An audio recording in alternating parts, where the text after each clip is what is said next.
तस्मै श्री गुरुवे नमः।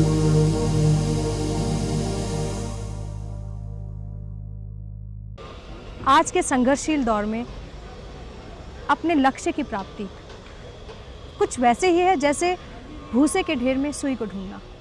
और पेरेंट्स को हर वक्त एक ही चिंता लगी रहती है, कौन सा इंस्टीट्यूट ज्वाइन किया जाए, कौन से कोर्स में एडमिशन दिलाया जाए, कौन सी कोचिंग उन्हें दिलाई जाए। माई सेल्फ आशा खरबंदा, मैं दिल्ली एडमिनिस्ट्रेशन में लेक्चरर इन कॉमर्स हूँ लास्ट 29 ईयर्स से। मेरे बेटे ने जब 10th क्लास पास की तो मैं भी सोच ही रही थी कि इसको कहाँ कोचिंग ज्वाइन कराई जाए, क्या किया जाए। My name is Bhuvneshwar Sharma. I am residing here in Bholanath Nagar, Shadra.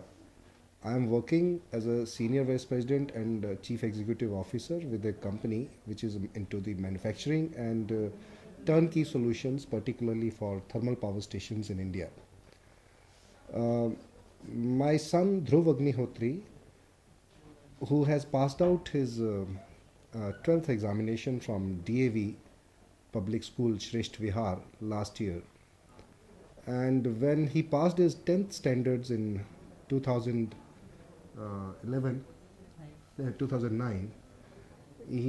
I was worried about his admission into some professional course, and we were deciding either into the medical stream or in engineering stream, but eventually he showed up his interest more in the engineering, and we tried a few places where I can get proper training, professional training, which is the norm of preparing for examinations into the engineering college admission.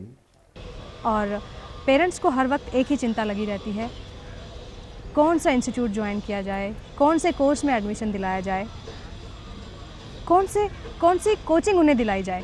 कोई coaching institute join करने से पहले हमेशा बच्चे के दिमाग में, in fact उसके पेरेंट्स के दिमाग में भी यही चलता होगा कि कौन सा इंस्टीट्यूट ज्वाइन करें, कहाँ पे उनके बच्चे का फ्यूचर सिक्योर रहेगा, सेफ रहेगा। हमने उसको कोचिंग के लिए एडमिट कराया एक बहुत बड़े इंस्टीट्यूट के अंदर, वेल नोन इंस्टीट्यूट है, लेकिन हमारा एक्सपीरियंस अच्छा नहीं रहा, बच्चा भी काफ़ी टेंशन में था। अभी रिसेंटली मेरे ब्रदर ने 10th पास आउट किया और ही asked me the same question, but trust me, मेरे पास कोई आंसर नहीं था। Keeping bright future of students and their problems in mind, I have discussed some problems and their solution in this work. एक बड़ा पत्थर है, उसको मैंने 100 टाइम्स हथौड़ा मारा तो 100वीं बार में वो टूटा है। इसका मतलब ये नहीं है कि जो मेरा 100th स्टेप था वही इंपॉर्टेंट है। वो जो सबसे पहला स्टेप था जिसमें मैं फेल था, मैं 99 बार फेल हुआ हूं, इसका मतलब अगर 100 बार में एक पत्थर टूट रहा है, इसका मतलब पहले 99 चांस फेलियर और लास्ट चांस सक्सेस। इसका मतलब ये तो कहीं से नहीं होता कि जो पहले 99 स्टेप्स थे वो बेकार थे। उन 99 स्टेप्स में की वजह से ही 100th स्टेप में मुझे सक्सेस मिली है। तो ये छोटी छोटी फेलियर्स होती हैं, इसमें हम हताश हो जाते हैं, निराश हो जाते हैं। हमें ऐसा नहीं होना है। हमें अपने टारगेट को ध्यान में रखते हुए हर तरह से पॉजिटिव एनर्जी के साथ मोटिवेटेड फॉर्म में आगे बढ़ते रहना है, मेहनत करनी है। और यही हम अपनी क्लास में बच्चों को सिखाने का प्रयास करते हैं, जिसमें काफ़ी हद तक सक्सेसफुल होते हैं। IIT, DCP और बिट्स पिलानी एस्पायरेंट स्टूडेंट्स को मैथ, फिजिक्स, केमिस्ट्री, इन सब की प्रॉब्लम के अलावा एक डिफरेंट एटीट्यूड, एक डिफरेंट साइकोलॉजी की जरूरत है। पढ़ाई में डिस्टरबेंस का एक कारण मैं डिस्कस जरूर करना चाहूँगा कि कभी ऐसा गुरुकुल में नियम था कि महीने में एक चिट्ठी आती थी, लेटर भी एक अलाउड होता था, और वो गुरुकुल शहर की आपाधापी से कम 5 किलोमीटर दूर होता था। मतलब सिर्फ बच्चा पढ़ाई पे फोकस कर रहा है, और यहाँ पेरेंट्स बच्चे को मोबाइल दे देते हैं लेटेस्ट मॉडल का, और वो क्लास में कैरी करता है, क्लास के दौरान 2 बार फोन आता है एंड दे एक्सपेक्ट कि बच्चे का फोकस बना रहे। ये अपने आप में एक गंभीर विषय है। इन सब चीजों को हमें दूर करना पड़ेगा। हम बच्चे को मोटरसाइकिल दे देते हैं उसकी सहूलियत के लिए, वो कंफर्टेबिलिटी बाद में जाके नुकसान पहुंचाती है, क्योंकि जो बच्चे मैंने ऐसा देखा है साइकिल पे आते हैं या पैदल आते हैं, उनका बाहर घूमना रिलेटिवली बहुत कम होता है एज कंपेयर टू उन लोगों के जिनके पास बाइक्स हैं, कार हैं, स्कूटर हैं। वो पास में जैसे for example cross river mall है, वो लोग वहां चले जाते हैं। तो जो बच्चे के पास ये सब चीजें होंगी, ये बड़ा मुश्किल काम है कि एक टीनेजर से ये उम्मीद की जाए कि वो बाइक लेके सीधे अपने घर से इंस्टीट्यूट आएगा और इंस्टीट्यूट से सीधे अपने घर जाएगा। ऐसा 100 में से 2-4% कर सकते हैं। तो कई बार पेरेंट्स इसके लिए जिम्मेदार हैं कि वो मोबाइल दे रहे हैं। आपको मोबाइल दिलवाना है तो सबसे सिंपल दिलवाइए, जिसमें सिर्फ, क्योंकि मोबाइल पेरेंट्स का जो रीजन है देने का वो सेफ्टी रीजन है। प्रिपरेशन के दौरान ऐसी बहुत सी प्रॉब्लम का सामना करते हैं जिनका सोल्यूशन ना तो पेरेंट्स के पास होता है, ना स्कूल के पास, और ना ही किसी कोचिंग इंस्टीट्यूट के पास। प्रॉब्लम्स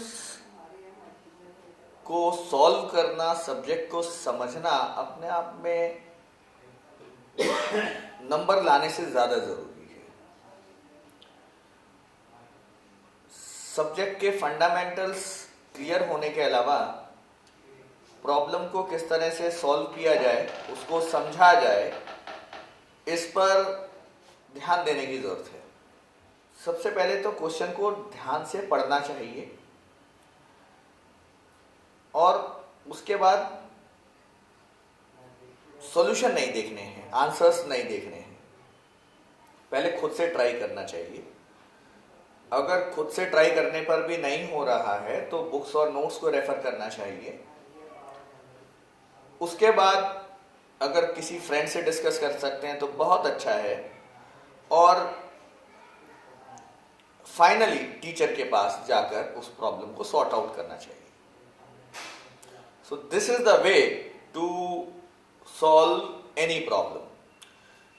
गलत तरीका यह है कि आपने प्रॉब्लम उठाई, या तो सीधे सॉल्यूशन देख लिया या सीधे टीचर के पास पहुंच गए। उससे सॉल्व तो हो जाएगी, सेटिस्फैक्शन तो मिल जाएगा, लेकिन जो एजुकेशन का मेन इंपॉर्टेंट रोल है कि बच्चे के ब्रेन का डेवलपमेंट, वो डेवलपमेंट रुक जाएगा। डेवलपमेंट होने में तकलीफ होती है। जैसे हम पहाड़ पर दौड़ते हैं तो ऊपर की तरफ जब दौड़ते हैं तो उसमें तकलीफ होती है, लेकिन उस तकलीफ में हमारे पैरों में मजबूती आती है। तो इसी तरह से प्रॉब्लम को जब हम इस सिस्टमेटिक तरीके से सॉल्व करेंगे तो हमारे ब्रेन का डेवलपमेंट होगा, तकलीफ जरूर होगी। मेरे यहाँ स्टूडेंट्स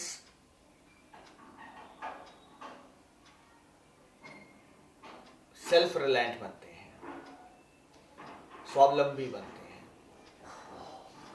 उससे उनको आगे कॉलेज में पढ़ते हुए, इंस्टीट्यूट्स में पढ़ते हुए, प्लस यूनिवर्सिटी के अलावा जब जॉब करते हैं, उसमें बहुत फायदा होता है। वो टीम वर्क बेहतर तरीके से कर पाते हैं। प्लस इसके अलावा वो अपने दम पर आगे बढ़ने की अपने अंदर क्षमता डेवलप कर पाते हैं। और इसके लिए हम आपको सजेस्ट करते हैं Aryan coaching institute. Why should we go anywhere? हम कहीं क्यों जाएं? राइट, आपका ये सोचना बिल्कुल सही है, बट आई टेल यू, इनका आउटलुक डिफरेंट है और approach towards studies is different from other institutes. हम आर्यन एक हमारे लिए फैमिली है और इतना अच्छा एनवायरनमेंट प्रोवाइड करते हैं। हमें महेश सर मोटिवेशनल स्पीचेस देते हैं, वो काफ़ी इफेक्टिव होती हैं। काफ़ी सुना है इसकी पढ़ाई के बारे में अपने सीनियर से, और मतलब सुना है कि जो बड़ी बिल्डिंग होती है पढ़ाई ज़्यादा अच्छी नहीं होती, यहाँ पे पढ़ाई अच्छी होती है, सर अच्छे हैं। आर्यन क्लासेस की सबसे अच्छी बात यह है कि हमारे गुरु, हमारे टीचर, हमारी यहाँ की फैकल्टी सबसे बेस्ट है। ऐसा मैं नहीं कहता, हमारे आर्यन के सारे स्टूडेंट्स कहते हैं।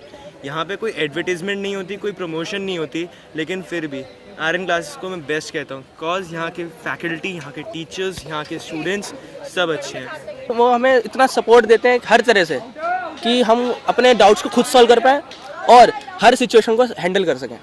सर वो हमें इतना इम्प्रूव करते हैं, हमारे माइंड से ही और मेंटल और फिजिकली हर तरह से इम्प्रूवमेंट देते हैं, जो कि और इंस्टीट्यूट्स में नहीं दी जाती।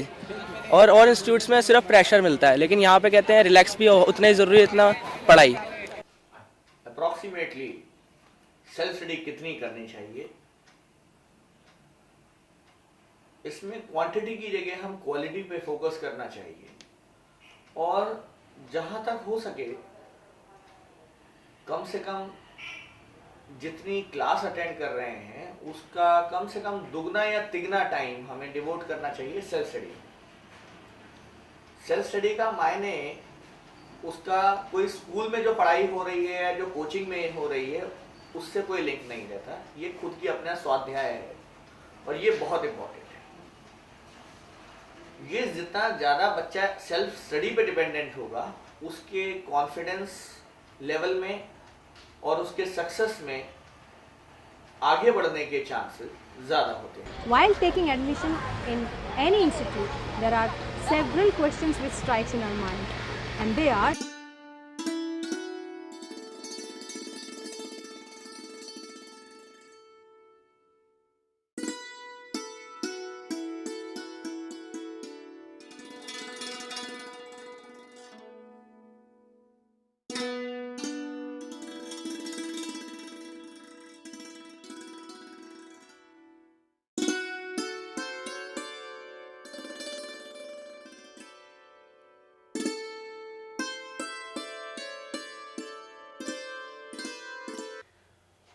आर्यन्स में बेसिकली जो टीचिंग मेथड है उसके बारे में कुछ एलेबोरेट करूंगा आपको कि यहाँ पर हम स्टार्ट करते हैं सीबीएसई से।